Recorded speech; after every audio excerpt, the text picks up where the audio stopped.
Olá, seja muito bem-vindo, muito bem-vinda a mais um episódio do Trinocast.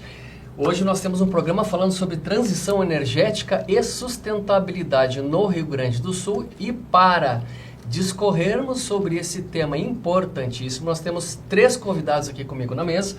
Aqui ao meu lado está o administrador Alexandre Tavares, que é PhD e especialista em gestão da informação. Nós temos aqui à minha frente o Rodrigo Velten Júnior, que é consultor em sustentabilidade e empreendedor, é um trava-língua, né, para falar isso tudo muito rápido.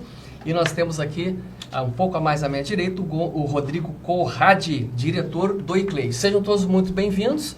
Né? Nós vamos começar a nossa conversa aqui, falando então diretamente aqui com o nosso convidado de honra, que é o administrador Alexandre Tavares. Eu digo que é de honra porque o segundo episódio já está aqui conosco. Então, Alexandre, vamos falar um pouquinho sobre discussão sobre o modelo de gestão da informação para ecossistemas empreendedores. Bom, é prazer, obrigado por estar aqui com vocês, podendo participar desse assunto tão importante que é a transição energética. Obrigado à Trina, a CNM, Revista do Mercosul. Quero agradecer a presença do Guilherme, amigo de longas datas, bastante coisa tem feito. O Rodrigo também, a gente tem se conhecido há pouco, mas falamos lá no Azerbaijão, os grandes projetos que vocês vêm fazendo. Por isso que estão aqui presentes para discutir esse assunto.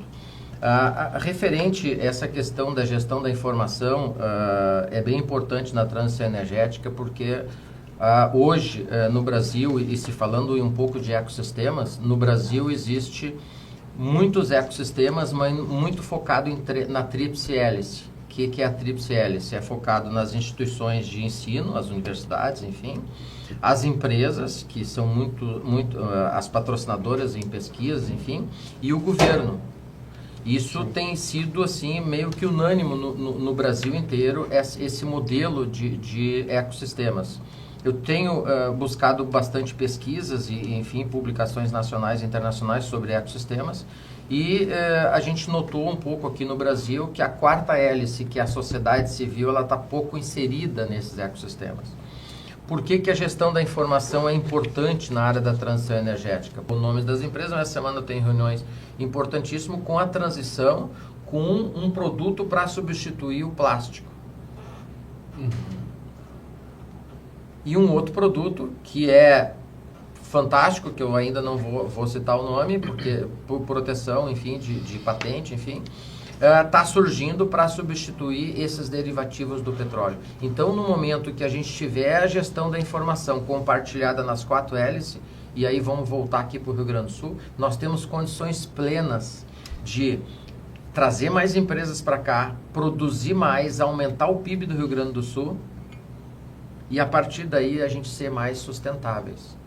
E a gente tem pouco tempo para isso. Mas com as ferramentas que a gente tem hoje, claramente, nós temos condições de partir para uma produtividade e para uma sustentabilidade melhor. Então, essa questão da gestão da informação, aliado aos ecossistemas e à quarta hélice, não é eu que estou dizendo. É o mundo lá fora que está dizendo. E aí vamos dar o exemplo do Vale do Silício, do ecossistema dentro de Nova York, que é mais voltado para o mercado financeiro, o Washington também, e vamos abrir um pouco, vamos sair dos Estados Unidos, porque presencialmente eu pude analisar esses detalhes todos lá dentro das empresas, tive na Apple, tive na Netflix, tive dessas Google, Facebook, tive todas essas empresas analisando esses detalhes, conversando com as pessoas responsáveis por esses setores. E a quarta hélice é muito bem forte lá. E se a gente trouxer isso para cá, e principalmente para o Rio Grande do Sul, as prefeituras, por exemplo, e aí vem aqui o nosso amigo Rodrigo, que vai poder explicar muito com mais propriedade, o poder que as prefeituras locais podem transformar essa informação em produtividade, em trazer novas empresas e principalmente a sustentabilidade para os municípios. Deixa eu fazer uma pergunta para você, Alexandre. Eu vou te fazer essa pergunta que vai soar como uma provocação, mas é uma provocação de uma pessoa que vê o mundo de uma forma muito mais leiga e simples em relação ao assunto, que é o meu caso aqui. que eu olho para a nossa sociedade muito local, estou falando aqui do gaúcho, eu não sei como é que as coisas estão acontecendo em outros locais, mas eu acho que está muito parecido, que o cara, ele vai no supermercado, ele não se importa de comprar e colocar tudo numa sacola plástica, levar para casa e descartar aquilo. Né? Então eu vejo assim que e muitos ainda nem separam lixo. Então eu estou olhando para uma sociedade que está num nível de consciência em relação ao meio ambiente, em relação à sustentabilidade, que tem comportamentos muito claros de total desprezo em relação a essa mentalidade. Quer dizer, eu não digo total, mas muito desprezo, né? Em relação a essa mentalidade. E aí eu me pergunto, como nós vamos conseguir mobilizar essa quarta hélice? De onde sai o poder de influência? É da universidade, é do governo? Porque eu vejo que a própria sociedade, com a informação que hoje tem, não se preocupa nem com o descarte do lixo, nem de utilizar sacolinhas plásticas, que são produtos de petróleo. Então, como é que será que a gente vai conseguir? Existe uma luz no fim do túnel? Sim. Com as técnicas e as ferramentas que a gente tem hoje, a mobilização entre partes, e aí tem até um comentário, o que acontece?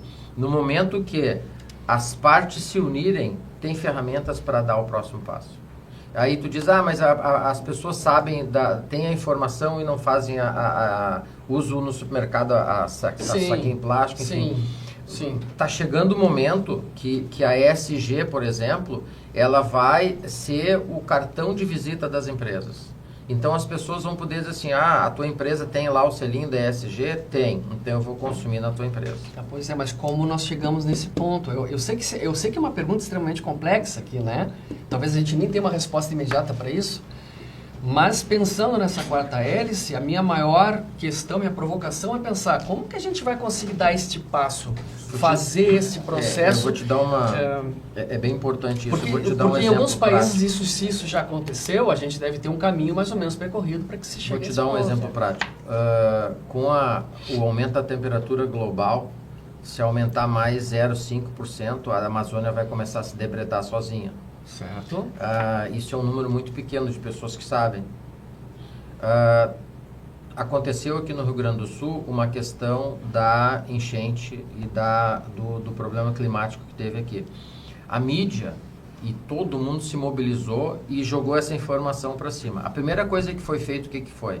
A população, todo mundo se mobilizou de uma forma tão rápida que as coisas começaram a acontecer. A população começou a se ajudar, começou a pegar jet ski, começou a gente a pegar lancha, barco, botar na rua, salvar uma pessoa, salvar cachorro. E essa foi uma mobilidade rápida. Nós estamos numa sequência de problemas climáticos globais que quando chegar isso na população, todo mundo vai se movimentar junto. Mas aí já não vai ser tarde demais? Não, é isso que nós estamos fazendo aqui. Vocês estão sendo os precursores. Aqui o programa Trino e a CNM, vocês estão sendo os precursores da gestão da informação para a transição energética. E aqui nós temos, depois os meus colegas vão poder falar aí de que caminho, ninguém é dono da informação sozinho, mas no momento que a população, que os governos, que as empresas, que as universidades tomarem essa iniciativa de junto poder apoiar a transição energética, e está acontecendo muitos projetos em Porto Alegre ainda nos próximos 15, 20 dias aí vai ter algumas novidades referentes a isso aí, grandes centros se reunindo, grandes universidades se reunindo para fazer esse apoio da transição energética. E vai acontecer, e é isso que a gente está fazendo aqui. Estamos dando esse passo a passo para que mais pessoas possam trabalharem junto, um trabalho junto, e daqui a pouco a coisa começa que realmente, se é o trabalho de formiguinha, daqui a pouco a gente encontra o formigueiro e todo mundo vai trabalhar em conjunto. Né? Muito grato. Alexandre, fica conosco aqui, a gente vai ter ainda o nosso fechamento. Eu quero passar a bola aqui para o nosso segundo convidado, Guilherme Velten. Bem-vindo, Guilherme. Vou começar aqui com uma questão bem aí da tua expertise. Qual é o papel da energia renovável hoje na agricultura do nosso país? Obrigado pela oportunidade, Ricardo. Agradecer a Deus por estarmos aí reunidos, Rodrigo, Amém. Alexandre e você, ouvinte. É muito importante a gente ter o olhar e ouvindo um pouco o Alexandre comentar sobre a situação da energia renovável. E eu tinha um pensamento lá atrás, uns 2, 3 anos atrás, que tu colocava placa fotovoltaica na sua residência solucionava o problema. E nós estamos muito aquém de conseguir solucionar, e aí falando um pouco sobre a questão do ensino, empresa, tríplice hélice, para ela interligar com a quarta hélice, que é a sociedade, e a gente vê aí que está vindo a quinta onda, que é a questão da era digital. Ela está muito ligeira. Antes, médio e longo prazo era entre 5 e 10 anos, hoje longo prazo é máximo 5 anos. Então, como é que nós vamos se adaptar a isso? E se nós olharmos a transição energética lá, 2022, 2023, inclusive na COP 26 foi falado muito sobre a questão, em Glasgow, na Escócia, a questão da transição energética a partir de 2025, nós não estamos preparados para isso. E se tu olhar, alguns países recuaram sobre isso. E aí, como é que fica sobre a energia renovável para a agricultura? Em específico, a agricultura familiar e pecuária familiar hoje, onde eu sou consultor de sustentabilidade dentro da FETAG, né, que tem mais de 200 mil famílias de agricultores e pecuaristas familiares interligados. E isso é um desafio para nós, porque não adianta nós só dizer para ele instalar placa fotovoltaica. Num sistema de avicultura, num sistema DAX, hoje que pega um aviário ou uma pocilga que custa entre 1 milhão a 2 milhões de reais, mais 300, 400 mil reais dentro de um projeto, às vezes se viabiliza. Só que a médio e longo prazo, como é que fica isso? Então, para nós, dentro desse circuito, é desafiador. A gente precisa ter outros meios também para olhar a energia renovável, não somente em placa fotovoltaica, que é o que vem sendo vendido muito para o agricultor, e às vezes ele entra nessa seara e acha que vai solucionar o problema dele. E se nós olharmos um exemplo que a gente teve agora, o início do ano, foi a enchente. Então nós ficamos mais de um mês sem luz solar, nublado. Tivemos aí um episódio de 2 a 3 semanas com a fumaça que veio, né, de outros estados, e isso afeta diretamente os raios solares perante a situação da energia fotovoltaica. Isso é um desafio, porque a gente está falando aí, dependendo da situação, entre 2 e 20, 25, quase 30 mil reais de energia, às vezes, num mês, dependendo qual o sistema de produção dentro da propriedade. Então, seja hídrico, seja pocilga, seja aviário e até, às vezes, a piscicultura. Então, isso a gente tem que olhar isso como um todo e olhar, fazer um raio-x e trazer a questão do ecossistema dentro da propriedade como um todo. E a possibilidade que vem hoje sendo falado, o crédito carbono, que é um efeito que a gente vem estudando há muito tempo, já há mais de 4 anos. Então, muitos falam sobre crédito carbono, só que poucos entendem sobre crédito carbono. E isso é um desafio, porque o agricultor, ele quer saber como ele pode, primeiro, diminuir o custo na propriedade. E, segundo, como ele pode botar o dinheiro no bolso. E a gente sempre traz isso muito nas palestras, e o Ricardo falasse uma coisa, tu vai no supermercado, e aí, sociedade, a gente tem que olhar não somente o produto na prateleira, mas olhar para trás também quem produziu isso. E isso é um desafio para que a gente consiga trazer esse olhar da sustentabilidade, produzir cada vez mais, com menos recursos não renováveis e mais renovável, e em cima disso a gente poder trazer, olhando a energia renovável, a eficiência energética, o crédito carbono, o benefício sustentável dentro dessa propriedade, não dizer para o produtor, não, tu não pode mais produzir. E isso é uma das coisas que a gente tem que ter um olhar muito importante, sistêmico, porque senão tu causa um impacto não somente, às vezes pode ser até ambiental e principalmente financeiro para aquela família. E a gente vem discutindo muito, se olharmos a agricultura, e daí darmos exemplo da agricultura familiar, temos menos de 7% dos agricultores dentro dessa produção, e aí a gente vem falando muito, e a própria mídia vem falando bastante sobre a sucessão rural. Como é que a gente vai fazer com que a sucessão rural, o filho, a filha, fique na propriedade para fazer essa sucessão dos pais que estavam lá, os avós, os bisavós produzindo, e agora eles têm que manter. Então, esse é um desafio, e aí a gente olha né, estamos falando sobre transição energética, e a gente vê que ainda tem muitas propriedades, principalmente no estado do Rio Grande do Sul, que não tem rede trifásica. E aí a gente vem falar sobre transição energética. E aí como é que fica perante isso? E aí, se nós olharmos um pouco mais além, dentro da agricultura, principalmente familiar, nós adiantamos 10 anos, adiantamos no percurso na questão da... como é que eu vou dizer? Perdi a palavra agora. Da transição energética e também da eficiência energética com as possibilidades de trazer novas oportunidades para esse produtor.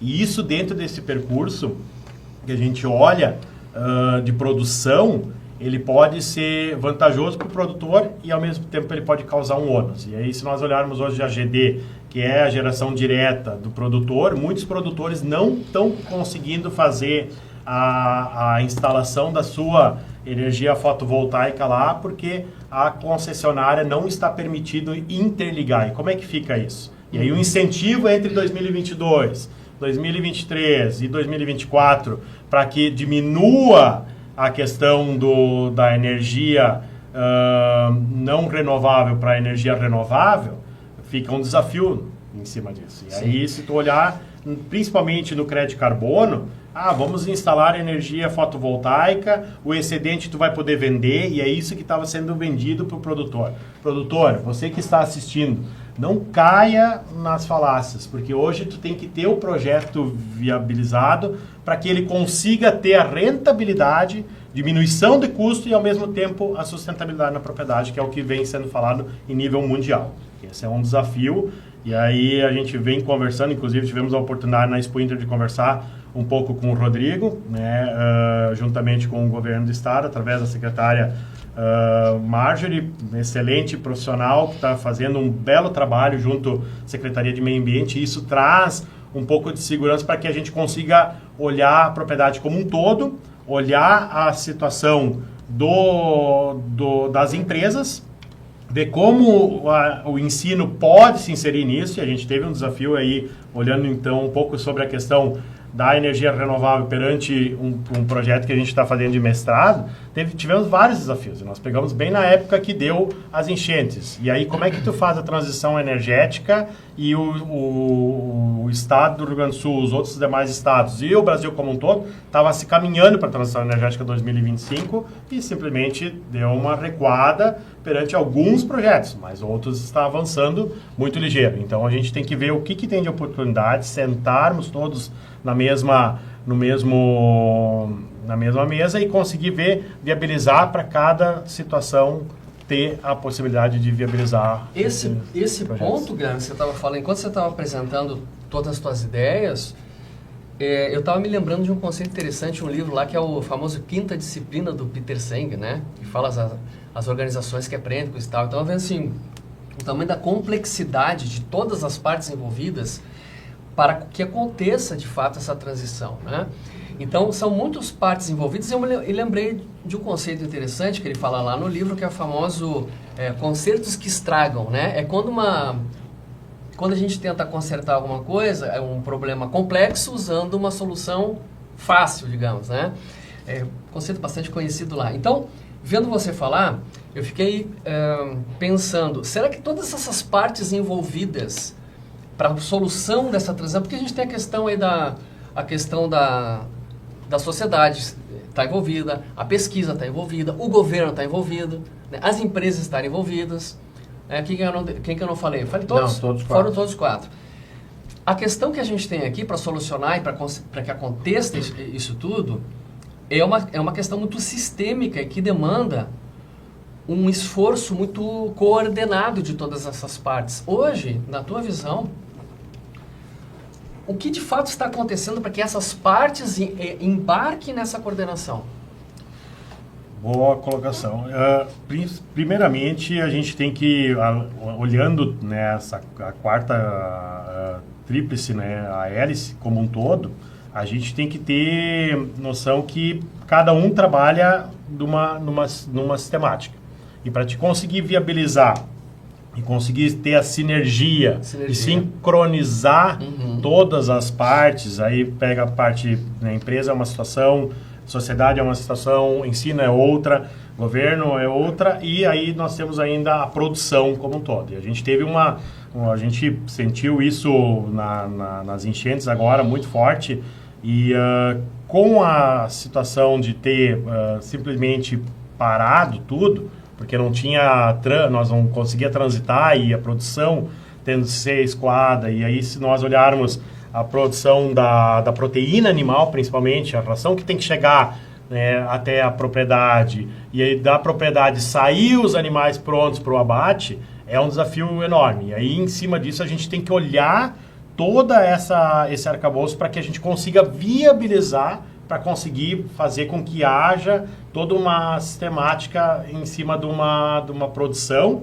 e ao mesmo tempo que ela seja sustentável. O Alexandre comentou uma coisa antes, ninguém mexe, aí ele falou sobre a situação lá do governo, no outro país, que disse, ninguém mexe no nosso petróleo. E aí, o que vai acontecer? E hoje eu penso que quem vai definir muito isso é essa nova juventude. E por que ela vai definir? Em cima da era digital.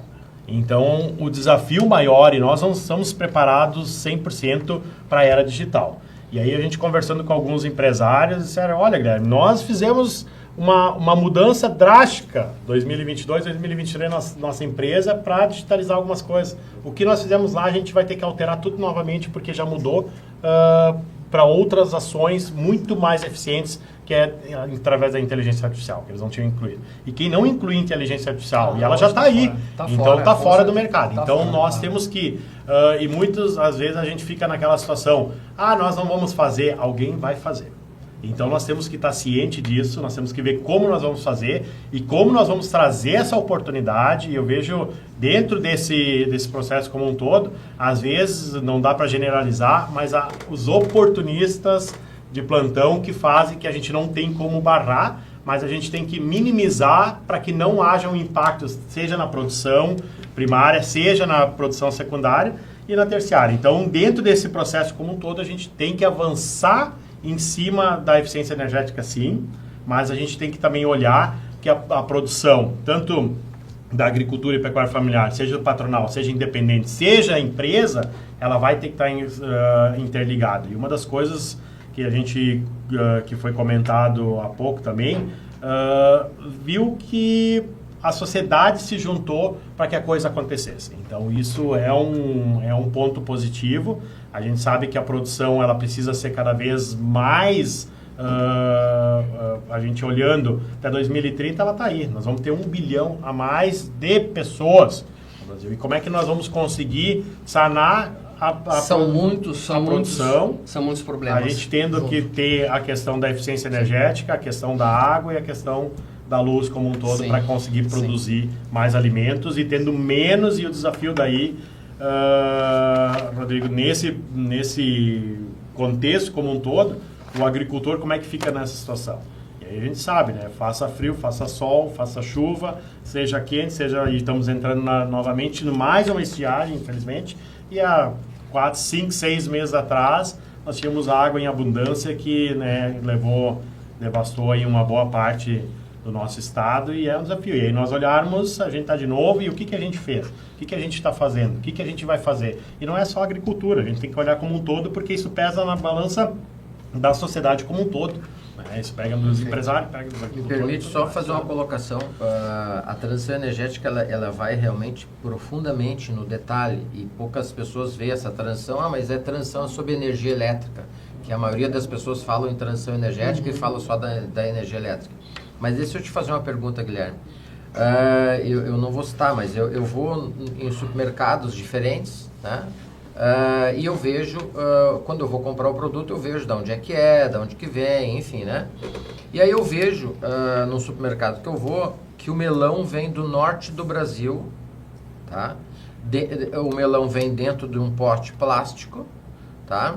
Esse pote plástico, ele vem congelado, porque, aliás, o pote plástico deve ser feito aqui.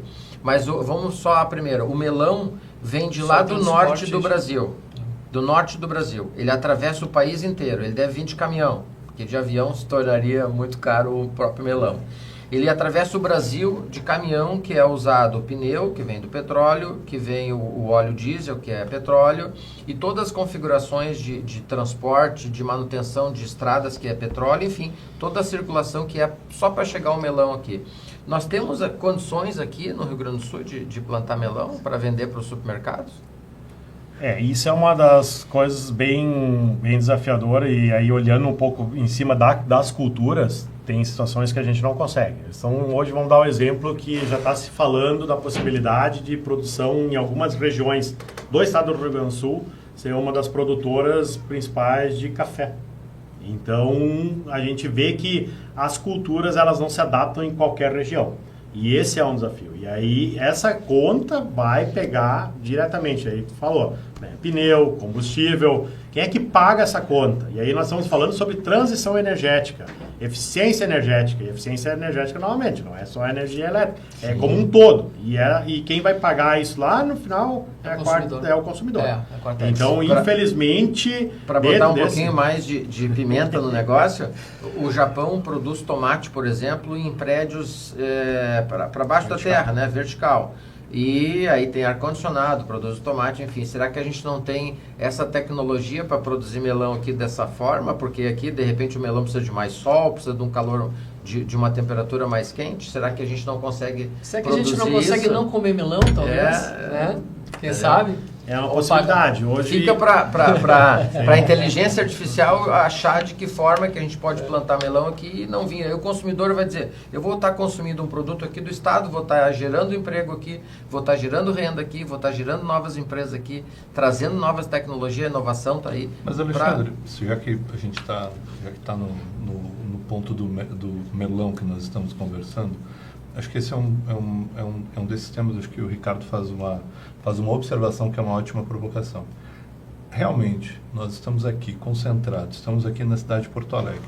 1.400.000 e algo mil habitantes, uma região metropolitana de 4 milhões e algo de mil habitantes, de um estado de 12 milhões de habitantes.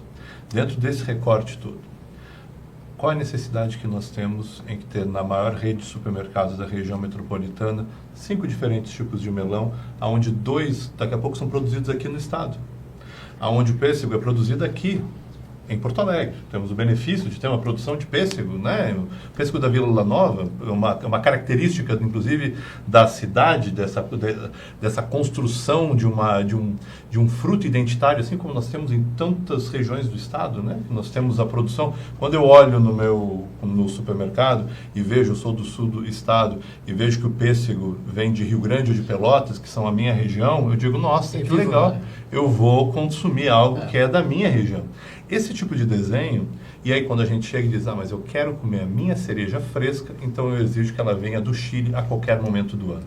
Acho que esse ponto que tu estás comentando é o que também nos relaciona quando a gente faz uma discussão, por exemplo, com a relação da nossa relação Mercosul com a União Europeia.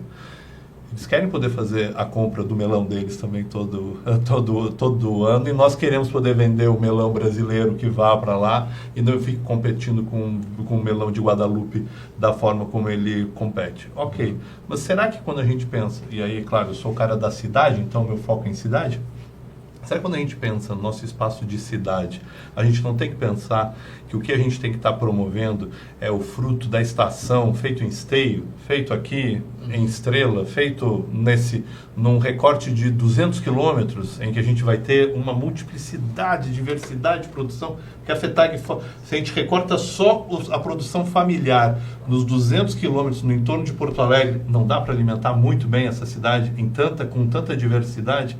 Muito provavelmente sim, mas a gente também trabalha sob uma perspectiva onde, se a gente está chegando no extremo onde a transição energética é uma demanda, ela está vinculada com uma questão de uma emergência climática. A gente está respondendo, certo? A uma realidade. Se a gente está respondendo a isso, é uma realidade de um consumo impossível para mais 1 bilhão de habitantes. Esse consumo em que eu tenho que ter aqui e agora, tudo aquilo que eu posso ter em qualquer outro lugar do mundo, é algo que a gente também tem que repensar. E os elementos produtivos, todas as hélices envolvidas vão ter que também se engajar, não é? Eu quero passar para você direto, já que a gente já está no ritmo, Rodrigo. Alguns exemplos de projetos locais e de impacto desses projetos. Então, obrigado, Ricardo, obrigado, Alexandre, Guilherme, obrigado pelo tempo da gente poder estar fazendo essa discussão. Eu represento uma organização chamada ICLEI, Governos Locais pela Sustentabilidade, então por isso é uma organização que há 34 anos, 35 esse ano vamos complementar, trabalham com a agenda da sustentabilidade no nível dos governos locais. E no Brasil, os governos locais são estados e municípios. Especificamente falando de municípios, especificamente falando de transição energética, acho que um ponto interessante, principalmente escutando também o que o Alexandre e o Guilherme também apresentaram, em que tudo se corresponde a uma relação de necessidade vista no território, né? Tanto numa questão quanto aos ecossistemas de inovação, tanto quanto a questão produtiva. Quando você vai chegar nas cidades, e aí quando o Guilherme nos coloca esse ponto, nós teremos mais 1 bilhão de habitantes nesses próximos, até 2030, muito provavelmente. O Brasil já passa por um período de diminuição de taxa populacional. O Rio Grande do Sul já é uma tendência, isso já desde o último censo, se confirmou nesse último censo, mas nós estamos com um mundo em demanda de crescimento populacional e não vamos retirar essa lógica de crescimento populacional até tranquilamente a década dos 2070. Então a gente vai ter muito espaço de tensão ainda posto. E dentro dessa ideia, cada vez mais, e nós desde 2010 temos um planeta urbano. Então, acho que é importante ressaltar. Os problemas acontecem onde estão os humanos, e os humanos estão nas cidades, cada vez mais estarão nas cidades. Então, a gente tem que trabalhar uma forma em que esses problemas possam ser tratados dentro desse espaço. Eu quero chamar a atenção que aí você tem que adaptar muito à necessidade de cada espaço. Posso colocar aqui Serra Talhada, no interior de Pernambuco. É uma cidade como se fosse a rainha da Caatinga.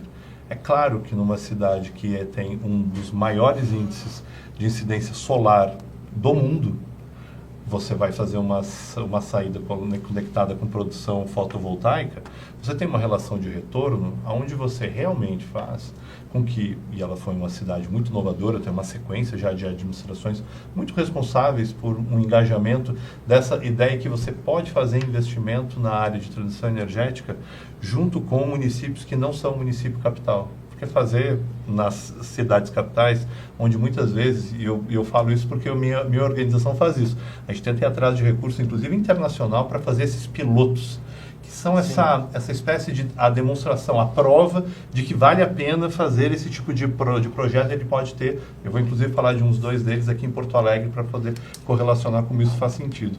Quando você vai para uma cidade, por exemplo, como Curitiba, em que você tem já um espaço onde você tem o antigo aterro sanitário da cidade, ele tem já uma outra, uma configuração, e aí eu foco um elemento que o Alexandre falou bem, que é essa questão quando a gente fala em transição energética, a energia é um monte de coisa, né? A energia é tudo aquilo que eu converto em uma outra capacidade que me dá um retorno de interação produtiva. Dentro dessa ideia, eu estou tendo um espaço onde tem toda a estrutura de resíduos de uma cidade, uma metrópole nacional como Curitiba, e hoje ele é um espaço que não somente melhor aproveita o metano que está sendo produzido e vai ser produzido por décadas ainda, mas que também virou a pirâmide solar de Curitiba, que é um modelo hoje internacional, um projeto arquitetônico dentro do aterro sanitário da cidade. Isso realmente é algo que se conseguiu através de uma agenda também de cooperação técnica de uma organização irmã a do ICLEI, que é o C40. E aí eu vou para um outro espaço que é uma cidade que meio que não parece cidade, que eu sempre falo, quando a gente dá um exemplo de São Paulo, é como a gente está meio que tentando, como é que se diz, é meio como você está querendo roubar no truco, sabe? Porque você está colocando uma cidade que tem a população do estado do Rio Grande do Sul, numa região metropolitana de 24 milhões de habitantes e num estado que tem 46 milhões de habitantes. Olha que bestialidade. E aonde você tem que a cidade sozinha tem um orçamento que é maior do que qualquer outro estado brasileiro que não seja o estado de São Paulo. Quer dizer, é uma bestialidade. O terceiro orçamento público da nação é da cidade de São Paulo. É uma coisa louca. Isso posto, é uma cidade que tem, já posto pelos seus inventários de gases de efeito estufa, que analisam o que a cidade e como a cidade emite ao longo de um ciclo de 2 a 3 anos, como é que é a característica da emissão, não somente de carbono, mas da emissão que a cidade compõe, que contribui com a composição daquilo que é o efeito estufa do planetário, e que é normal, né? O efeito estufa é algo normal. O complicado é quando a gente começa a agregar, a aumentar a pressão, como nós humanos estamos fazendo nesses últimos 250 anos. E quando São Paulo chega e diz, olha, eu efetivamente entendo que dentro do meu inventário é relevante o fato de como que os ônibus são envolvidos com a emissão. Aqui em Porto Alegre, os ônibus, enquanto agentes de emissão, são responsáveis por aproximadamente 11% das emissões da cidade. Uau. Na cidade de São Paulo são 16,5%. Quer dizer, por quê? Nós estamos falando também de uma cidade que tem 14 mil ônibus circulando pela cidade todos os dias. É uma das maiores frotas de ônibus do mundo. E eles fazem hoje o processo de maior troca de ônibus por ônibus elétricos do mundo. Hoje o maior programa global é feito na cidade de São Paulo. Inclusive foi motivo dos jornais, teve uma proposta, inclusive nessas últimas 2 semanas, para tentar modificar um pouco esse processo, e foi realmente relançado a tema justamente como que esse projeto tem uma característica relevante. E aí quando eu chamo a atenção para esses exemplos, Ricardo, o que eu quero, e aí eu vou colocar 2 exemplos aqui da cidade de Porto Alegre, para tentar também agregar um pouco ao nosso território, foco também aqui do tema do dia da nossa conversa. Quando você faz projetos em cidades, a lógica e eu faço projetos em cidades pensando na implementação conectada, minha organização, pensando na lógica do município como agente indutor. Acho que esse ponto é um ponto importante. Certo. O elemento produtivo, ele tem uma característica de necessitar da escalabilidade e conexão a um referencial que está diretamente vinculado com a vida de pessoas. É a família lá que faz o investimento dentro da estrutura da agricultura familiar, é o empreendedor local ali no seu mercadinho que está colocando o seu investimento colocado. O município, ele tem que se dar, o Estado, ele tem que se dar a capacidade de tentar diminuir o impacto desse tipo de investimento. Ele tem que chegar, ele pode fazer coisas, não é isso.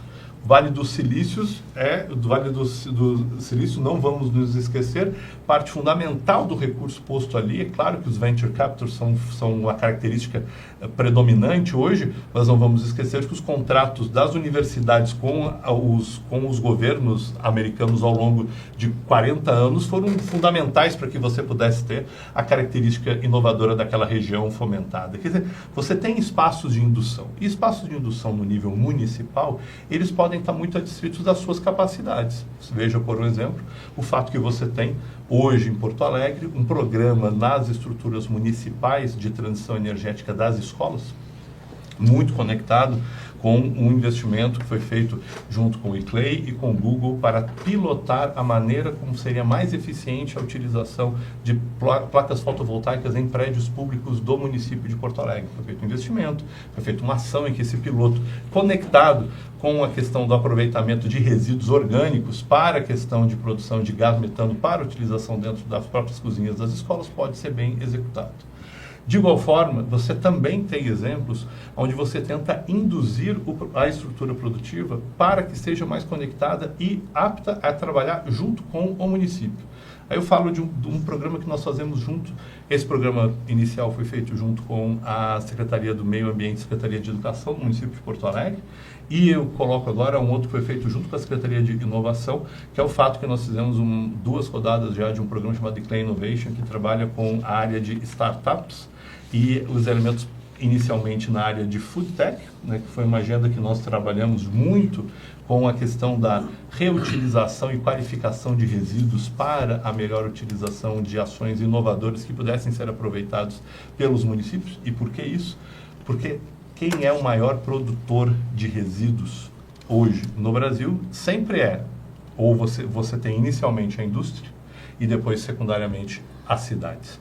Então, quando você você trabalha dentro do elemento das cidades, é como você vai transformar esse processo mais eficiente. Com certeza não é eficiente a maneira como a gente transporta hoje resíduos da região metropolitana de Porto Alegre por 100 quilômetros para poder colocar num aterro adequado. Quer dizer, esse tipo de ações em que a gente tenta criar ambientes de inovação não podem ser desassociados da estrutura municipal. Você tem que tentar encontrar o caminho onde você tem um incentivo e muitas vezes esse incentivo já está na lei. Já existem processos e recursos postos para isso. E não vamos nos esquecer que nós temos estruturas municipais no Brasil inteiro que recebem, inclusive, programas federais e ou estaduais conectados a esses temas. É importante que exista uma cobrança, voltando ao que o Alexandre levantou, essa quarta hélice também não funciona somente na gôndola do mercado, mas é também na maneira como a gente exige que essas ações sejam realizadas pelos nossos representantes na seara municipal, né? Perfeito. Bom, nós temos pano para muita manga, né? Eu queria, antes da gente concluir o episódio de hoje, pedir uma mensagem final para cada um de vocês aí, né? Para que a gente possa fazer, quem sabe, um resumo da própria fala e deixar uma dica aí para quem está nos assistindo para participar desse movimento, de alguma forma, fazer parte, né? Dessa ideia toda da transição energética. Então, vamos fazer um rodízio por aqui, começando de novo na mesma sequência de apresentação. Vamos começar com o Alexandre. Bom, primeiro agradeço o programa, mais uma vez aí eu saio satisfeito da capacidade que as pessoas têm de mostrar os seus exemplos, enfim. E eu sempre tenho uma forma, quando termina assim alguma coisa, de deixar uma mensagem, de dar o primeiro passo. E eu vou... o Guilherme falou uma coisa muito importante, eu acho que tem tudo a ver com a transição energética. A rede trifásica no Rio Grande do Sul, para os agricultores, é quem bota comida na nossa mesa. São mais de 200 mil famílias, é isso, Guilherme? Isso. E o meu recado vai dizer assim, ó, Guilherme, o que tu acha que podia ser feito para melhorar ou para implantar essa rede trifásica? E aqui... as três pessoas, o que a gente pode fazer para melhorar essa implantação? O que precisa? Precisa de verba internacional? Precisa da prefeitura? Precisa do governo do estado? Que passo a gente pode dar para que a gente possa, inclusive, trazer aqui mais pessoas e vocês se repetirem aqui, para a gente sair daqui com alguma coisa pronta? Para a gente dar o primeiro passo, não ficar só num jornal, numa entrevista, num podcast, ir para a mídia e as pessoas se esquecerem. Mas o que a gente pode sair daqui para que isso possa ser implantado? Deixo para ti a minha ideia de que realmente a rede trifásica no Rio Grande do Sul possa ser melhorada. De que forma que a gente pode ajudar nisso? Bom, bem colocado, Alexandre. Né? Agradecendo, então, já de antemão, Ricardo... oportunidade de estar aí com o Rodrigo, contigo, Alexandre, né, a presença da Trinco e a podcast. E a gente precisa ter essa noção que a produção ela não vai parar.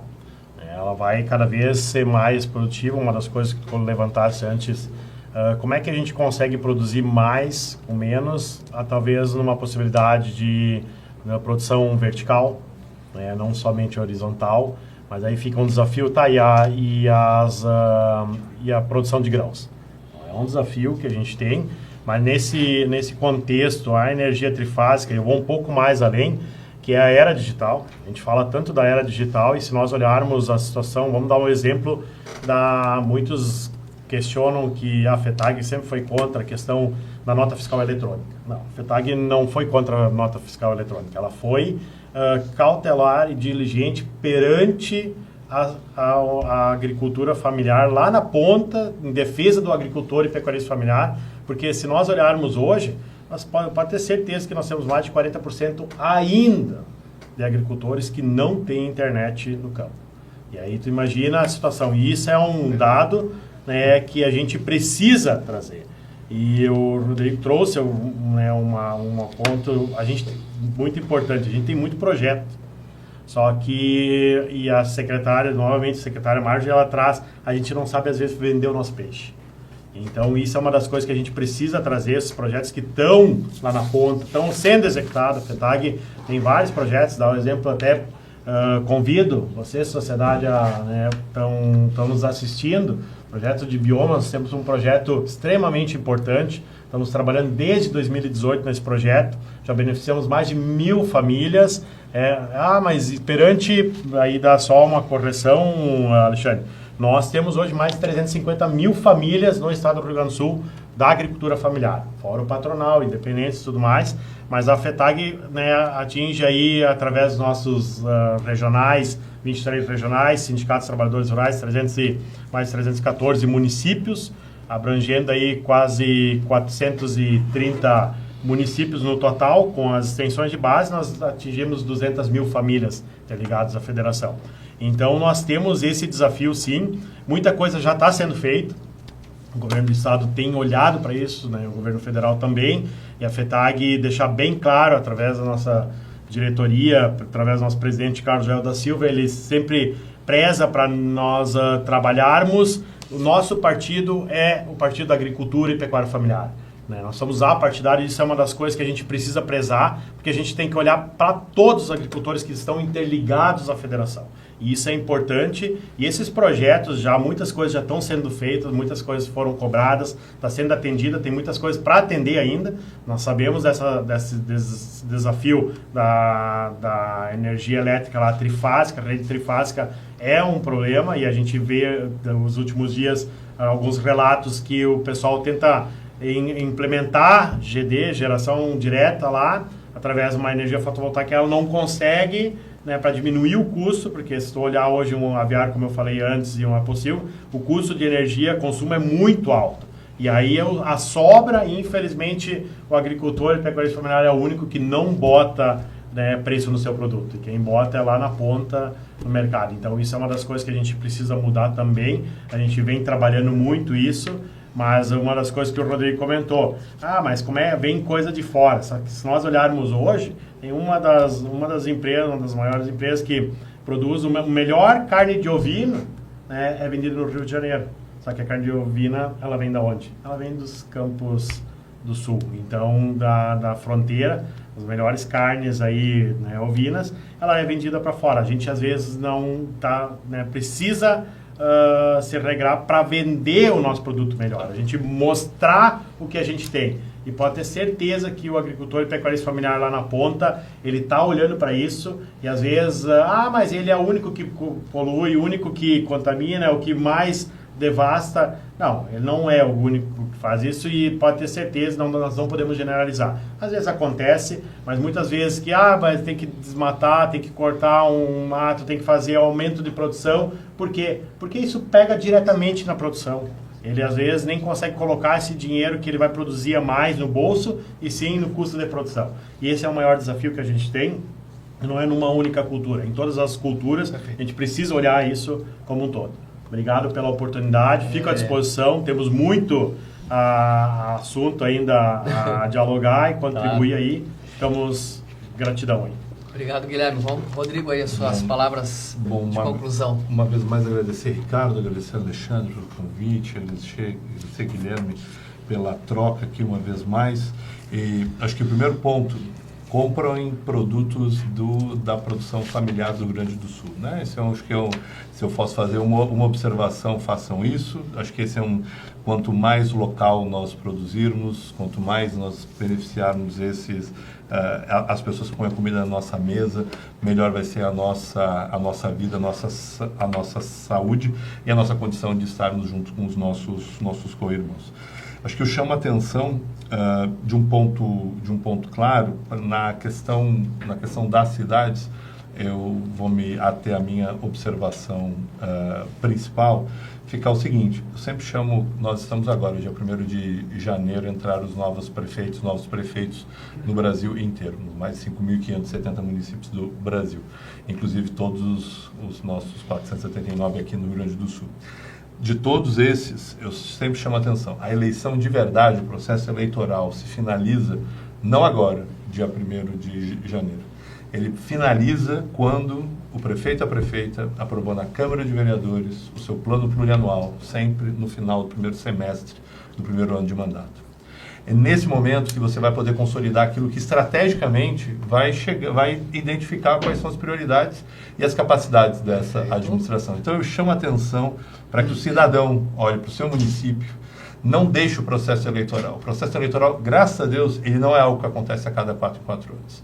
Ele tem maneiras em que a gente, como sociedade civil, como essa quarta hélice, possamos estar ativos e atuantes.